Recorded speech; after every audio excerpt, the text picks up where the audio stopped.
Have you ever done that drive? Because I've done that drive. Took the 10 east out of Los Angeles. That is a 2-day drive, 80 miles an hour. Ah! Ah! Just wall. You're in there like John Goodman in Raising Arizona. Ah! Just driving. Like, how many times are you gonna go to Home Depot to build this thing? You actually think you're gonna get this done? Look at the Freedom Tower. We actually wanted that shit, and it took almost 15 years to get it done. Half the people don't even want this fucking thing.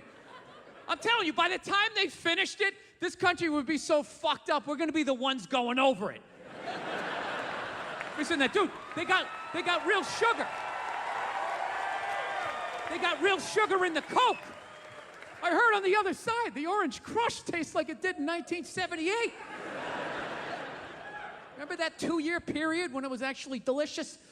Yeah, so you got him, and then you got Hillary, and Hillary's just like a made guy.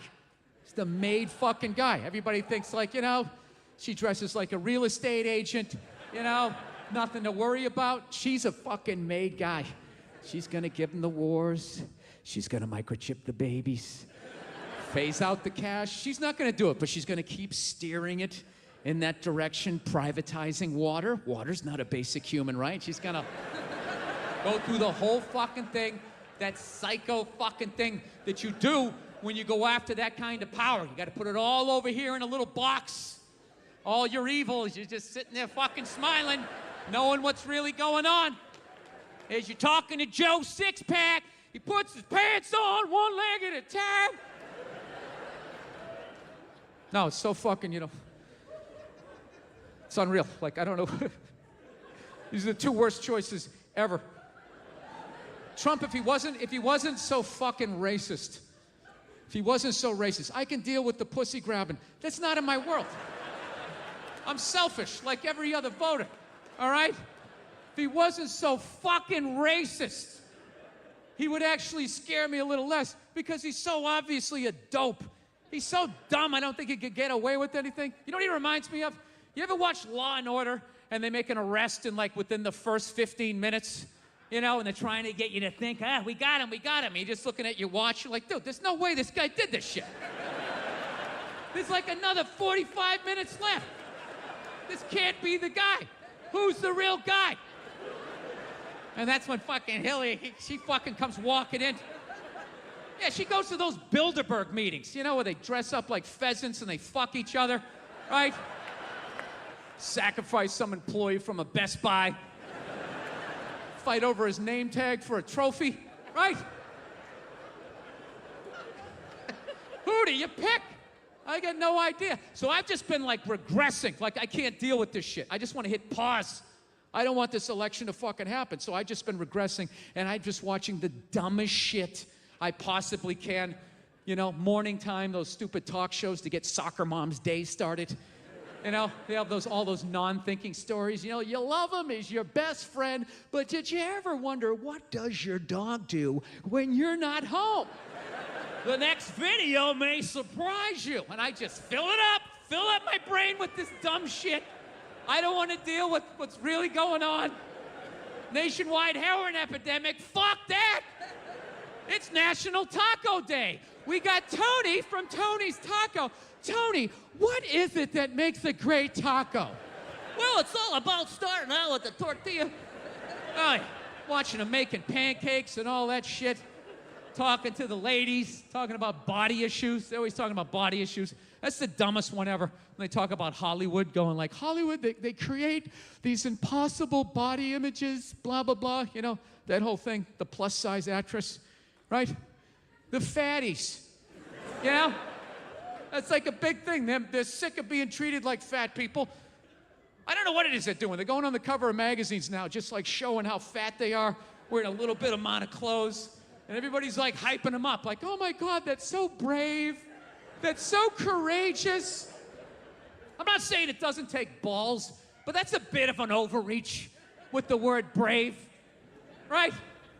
What am I supposed to do if I ever see a fireman running out of a building carrying a baby and an old lady? Am I gonna sit there oh my God, you're like a fat actress. that takes her shirt off to do a magazine shoot to promote the movie she's in. Now look, I know you're not supposed to make fun of fat people. I understand, all right? I don't know why, though. Why? They're not a race. They're not a religion. It's totally curable. Eat an apple and go for a walk, you know? Why are you yelling at everybody else? The fuck are you giving me shit for? All right? You put the cookies in there. I didn't. How is this my problem?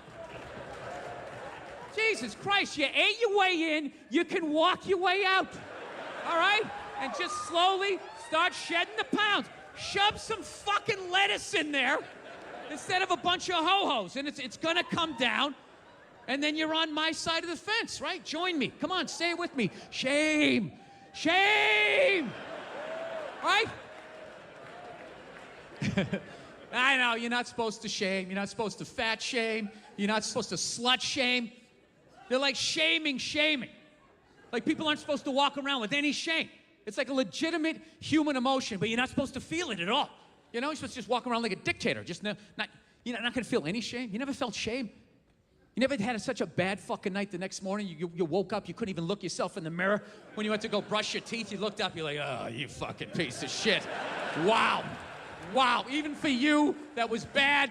Lights out, curtains drawn, until at least 2 in the afternoon before I can even look at you, you fucking piece of shit. Yeah, you're supposed to have no shame.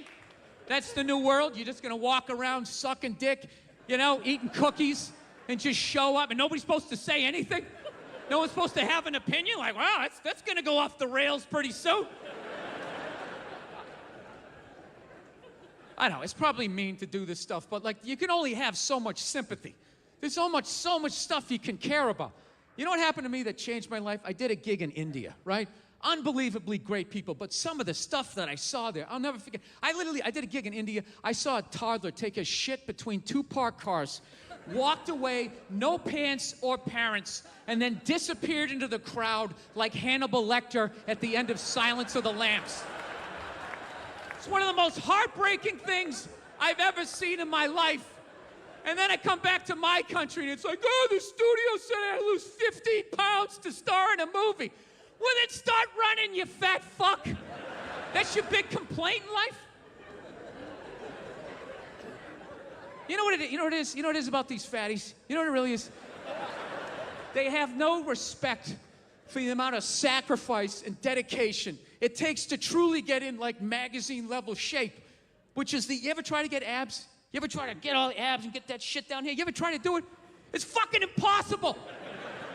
Past the age of 19, you can't do it without tons of help. You gotta buy all these exercise tapes. You gotta read about nutrition. You gotta get a personal trainer having you fucking running along. You need like your own chef, and he's like, okay, don't eat it yet. Don't eat it yet. All right, now, eat it. Start consuming it. All right, stop. Slow down, stop. Spit it out. Spit it out. I told you to stop. Get on the elliptical. Now you like that Brussels sprout? Did you like that Brussels sprout? Because now you're paying for it. It's a fucking miserable experience. Just walking around, your whole body's eating yourself. You know, you want some cake? No, just take a salad. Balsamic vinaigrette on the side, no croutons. Oh my God, when is the photo shoot? I want to kill myself. It's horrible. You ever try to get fat? No. You don't have to. It's effortless. You can fucking lay on your back, watching your favorite show, just shoveling shit down your throat. What are you doing? I'm getting fat. I'm getting fat.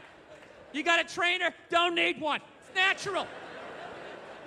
I just eat everything that makes my sugar salt go like, yeah, woo, yeah. Comes right in. Nice roll of fucking flab. No, it's ridiculous. Like, I know nobody wants to be fat, so I'm not shitting on you about that, but don't fucking come at me like it's my problem and I need to fucking rewire myself. No, you're overweight, okay? There's plenty of things that can help you out. Everybody's got something to deal with. I'm a fucking lunatic with my temper. This is something I have to deal with. I do. You know, you can't fucking stop eating pork chops. That's something you have to fucking deal with. I don't have to completely rewire myself. You know what it is? It's just a bunch of 6s pissed off that they're not getting treated like a 10. You know, at some point, you just got to acknowledge what you are. You're a 6. I'm sorry, all right? Nobody jerks off to a 6. That's the deal. Unless you work with her. If you work with her, you know, she's got that one outfit, you know, it just does something for you. You work in close quarters, so there's, you know what a shampoo smells like? There's an intimacy. There's an intimacy there. All right? I don't know what women rub one out to, but I know it ain't me. All right? This is a fantasy. That's why I don't feel bad about trashing them. It's like, yeah, this is all coming from, I'm a strong 5. All right? That's where I am. So I still feel like I'm punching up here. You know? Honestly, people, I'm a bald, redheaded male. You don't think there's a glass ceiling on the kinds of parts I can get in Hollywood? Really? You think I'm ever going to be the lead in a romantic comedy? That ain't happening even if I'm booking the movie. I want to make the money back. That's the thing. It's show business. There's $1 million on this film, okay? We're trying to make fucking money. You just want to show up with fucking crumbs on the side of your face? Show up in shape, looking as fuckable as possible, know your lines, ready to work. It's called being a professional, right? Dude, Ben Stiller had abs and Meet the Parents. There was no reason for him to do that. He just knew, I'm going to take my fucking shirt off. I don't want to get trashed. He was shredded. Yeah, go be a fucking postman. I mean, I don't know what to tell you. All right. No, you know what it is? This is just the ramblings of someone who's sliding into the back 9 of his life, and I'm not understanding half the shit that's going on, you know? Like, you know one of the big things that really made me feel old was when McDonald's started making salads. That literally ripped my heart out. I'm like, they're doing what? What? Now they have wraps, and they're doing all of this shit. You know what it was out of shape people complained to them. That you're like, oh, you don't have any healthy options. It's like, dude, this is McDonald's. This shit is poison. Who the fuck comes here to get in shape? Whenever I get McDonald's, I have a whole plan. At my age, I'm 48 years old. I know what I'm going to order. I'm going to go in there. It's going to taste great. 20 minutes later, I'm going to want to kill myself. And then I'm going to go, I'm going to the gym tomorrow. I'm going to the gym tomorrow. And no matter how much I say that, I woke up the demon in me. I woke up the demon, and all that grease is just coursing through my veins. And no matter how much I want to go to the gym, there's going to be this other voice going, dude, get an Egg McMuffin. Go down there and get an Egg McMuffin. And I'm going to sit up like the Manchurian Candidate. Okay, we're going to McDonald's. Is my in-shape voice is in the back going, no, what are we doing? Go to the gym. And I'm just going to drive right down, right? I know what it is. But somehow, out-of-shape people somehow made them, they're the fucking blame. They had to have more healthy shit because they're the reason why everybody's fat. How come they have to do it? What about Ben and Jerry's? How come they don't have to put a little kale in their ice cream? Why is that? Oh, because you're a couple of hippies, man. You're like making ice cream. They're going after big bad McDonald's. You know, it's just, who the fuck goes to McDonald's to get in shape? And don't give me that horse shit that eating healthy is expensive. It isn't. Go to a fucking supermarket. They're throwing the vegetables at you. Here's celery. Get it the fuck out of here. 70 cents, 25 cents for a banana, whatever the fuck you want. Get it out of here before it goes bad. No, it's fucked up. They somehow convinced them that you know, McDonald's is the reason why I'm out of shape. I would have got a salad, but you didn't have the option, so I was like, well, I guess I got to get 52 Big Macs. Thanks a lot, McDonald's. It's like, dude, you're an adult. It's not their job to babysit you. They're a fucking business. If you order 50 sandwiches, they're gonna give it to you. It's your job to not do it, you fucking dope. Right? I know. Sorry. I know. Yeah. Dude, McDonald's exists for 2 reasons, okay? It's for drunk people and it's for children. All right? That's what this thing is. You know, you're in your car, your kids won't shut the hell up, you go to the drive-thru. You go to the drive-thru, you get a couple of poison burgers, you throw it down their throats, their little systems can't handle it. They start nodding off. The gathering was vibrant and overflowing, filled with sound, joy, and people pretending contentment came effortlessly. I lingered near the wall, nursing a drink I never sipped when I noticed her. My wife was folded into another man's embrace, giggling quietly, her cheek pressed against his shoulder like it was where she belonged. The scene felt surreal, like time had paused around it. I didn't storm over. I didn't panic either. I simply observed long enough to know. This wasn't confusion or coincidence. It was closeness, ease, a decision. Something within me settled. No fury rose up. No urge to react took hold. I turned quietly and headed for the door, without a single word to anyone. Nobody stopped me. Nobody seemed to notice. Or so I believed. Then I walked into the night, thinking quiet was my way out, not realizing it was only the start. Outside, the night air felt denser than the crowded space I'd left behind. I stood still, hearing the music fade through the walls, then made my way to my car. I didn't glance at my phone or relive the sight in my head. I drove home unhurried, eyes on the road, telling myself that slipping away quietly was the tittiest way to end it. I trusted that silence would preserve my pride and save me from needless chaos. At home, I sat in darkness and let the hours pass without questions or resolution. What I didn't realize was that my leaving had already been noticed. Back at the party, people started wondering where I'd gone. Someone recalled watching me leave by myself. Another noticed the gap where I used to stand. My wife glanced around at first without concern, then with unease. Quiet doesn't disappear when you walk away. Sometimes it trails behind you and swells louder still. Within moments, murmurs replaced the laughter. My wife left the dance floor, searching the crowd, acting unbothered. The man next to her asked what the matter was.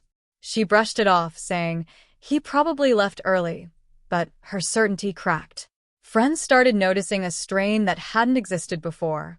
Someone asked why I left without saying farewell.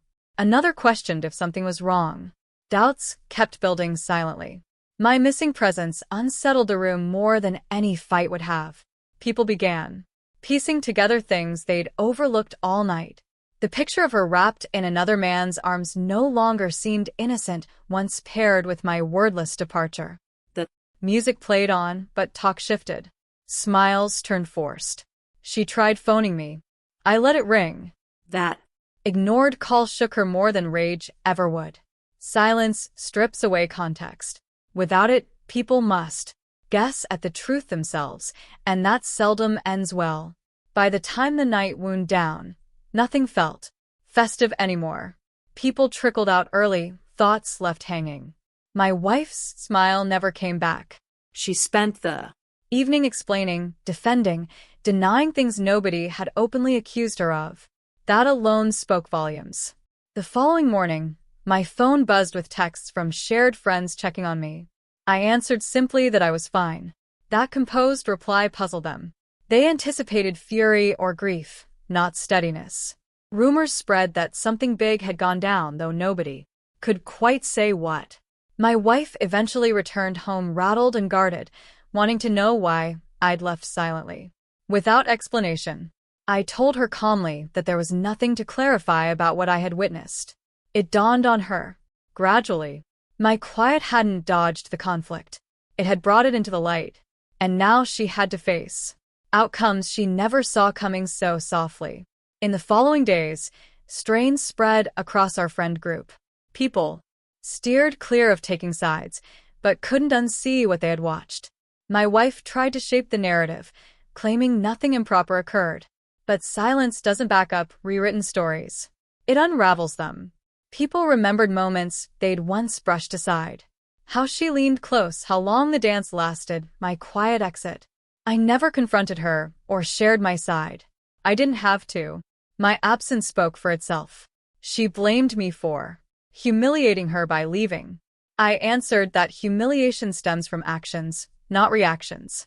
That response unnerved her. She understood I wasn't seeking to be heard. I was finished justifying myself. Power relies on response, and I had pulled mine away entirely. That change rattled everyone.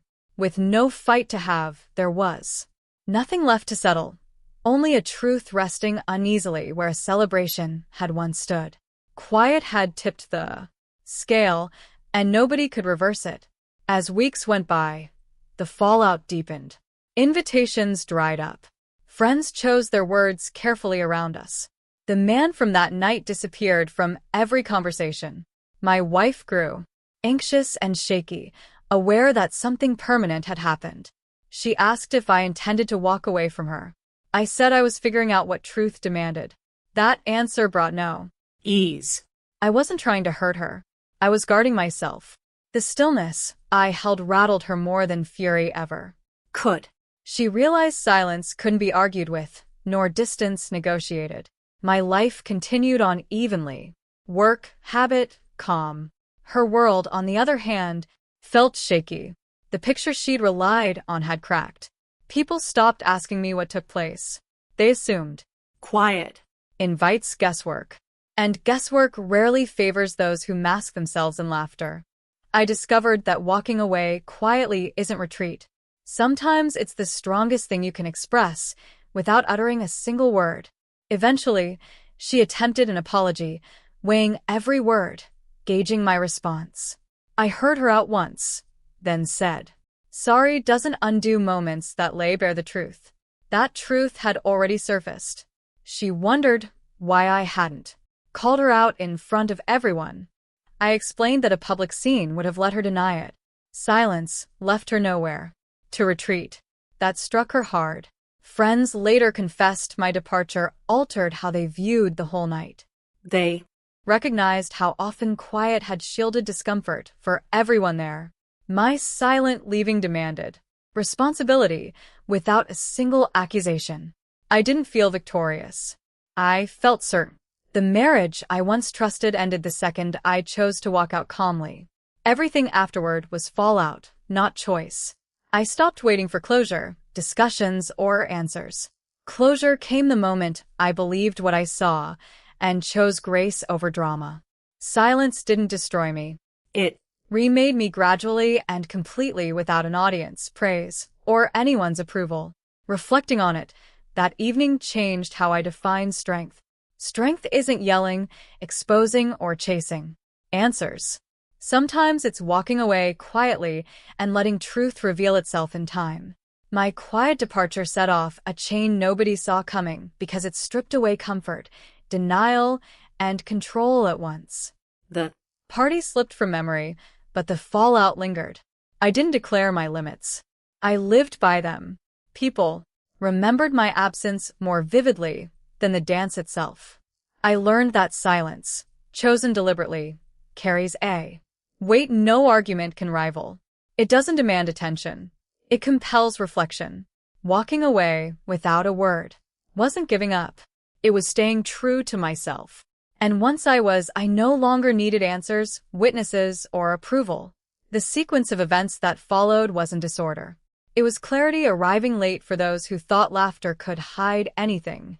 For me, it was the start of peace, quietly earned and fiercely protected from then on.